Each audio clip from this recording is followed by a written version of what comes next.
দর্শক, আজ অনেক ভালো লাগছে। কারণ হচ্ছে চলমান ইসরায়েল এবং ইরানের যুদ্ধে আপনারা জানেন যে এক ধরনের যুদ্ধবিরতি কার্যকর হয়েছে, কিন্তু ইসরায়েল বরাবরই দাবি করে আছে যে ইরান যুদ্ধবিরতি মানছে না এবং ইরান এখনো তাদের দেশে মিসাইল হামলা চালিয়ে যাচ্ছে। কিন্তু ইসরায়েলও থেমে নেই। ইসরায়েলও শেষের দিকে এসে তাদের হামলা তীব্রতা বাড়িয়েছে এবং ঠিক একই ইরানও তাদের হামলার গতি বাড়িয়েছে এবং ব্যাপক হামলা চালাচ্ছে শেষ দিকে এসে। ডোনাল্ড ট্রাম্প আজকে তার এক্স পোর্টালে একটা পোস্ট দিয়েছিল যে দু দেশের সাথে কথা বলে যুদ্ধবিরতি কার্যকর করা হয়েছে, কিন্তু ততক্ষণ পর্যন্ত দুই দেশের কোনো উচ্চ পর্যায়ের কর্মকর্তা এই বিষয়টি নিয়ে জানায়নি। কিন্তু এখন জানা যাচ্ছে যে না, মোটামুটি যুদ্ধ শেষের অধিক হয়তো বা কার্যকর হবে। কিন্তু এই কার্যকর হওয়ার পরেও দু দেশে এখনো ব্যাপক হামলা চালাচ্ছে।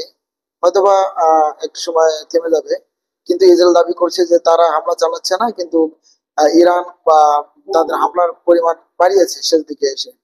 মানে জিনিসটা শুনে ভালো লাগলো। কারণ হচ্ছে এই দেখেন, ফিলিস্তিনে যখন ইসরায়েল বরাবর হামলা করলো তখন যুদ্ধবিরতি হওয়ার পরেও একটা একদিন বা 8 ঘন্টা 16 ঘন্টা এরকম একটা সময় টানা যখনই যুদ্ধবিরতি কার্যকর হয় তখন হামলার তীব্রতা বেড়ে যায়। ইসরায়েল ইসরায়েল ব্যাপকভাবে হামলা করেছে ফিলিস্তিনে। কিন্তু এবার উল্টো, এবার মানে কি পরিমাণ গণঠাসের মধ্যে পড়ে গেছে যে মানে ইসরায়েলের এই চেহারাটা দেখে আমার খুব ভালো লাগতেছে। মানে এরা মুসলমানদের উপর যে পরিমাণ অত্যাচার করছে, এরা ভাবছিল যে আমরা মিডল ইস্টের সব, এবং আমরা যা করবো তাই, আমরা যারে ইচ্ছা তারে মারবো, যার ইচ্ছা তার উপরে এবার তোমার আমরা চালাবো।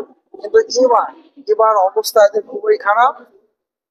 এবার এরা যদি একটা শিক্ষা পায়, তবে আমার মতে ইরানের যুদ্ধবিরতিতে যাওয়া মানে ঠিক হলো কিনা এটা একটা ভাবার বিষয়।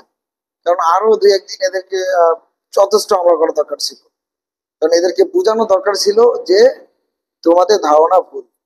যদিও ইরানেও এই যুদ্ধে ব্যাপক ক্ষয়ক্ষতি হয়েছে এবং দুই দেশেই ব্যাপক ক্ষয়ক্ষতি হয়েছে। তো আমরা শান্তি চাই এবং দয়া করি এই ধরনের যুদ্ধ যাতে আর না বাজে। কারণ এই যুদ্ধ প্রভাব অলরেডি সারা বিশ্বে পড়া শুরু করে দিয়েছে। অলরেডি আমাদের জ্বালানি তেলের দাম বেড়ে গেছে, প্লাস অনেক অনেক প্রবলেম সৃষ্টি হচ্ছে। সো দেখা যাক ফাইনালি কি হয়। আসসালামু আলাইকুম।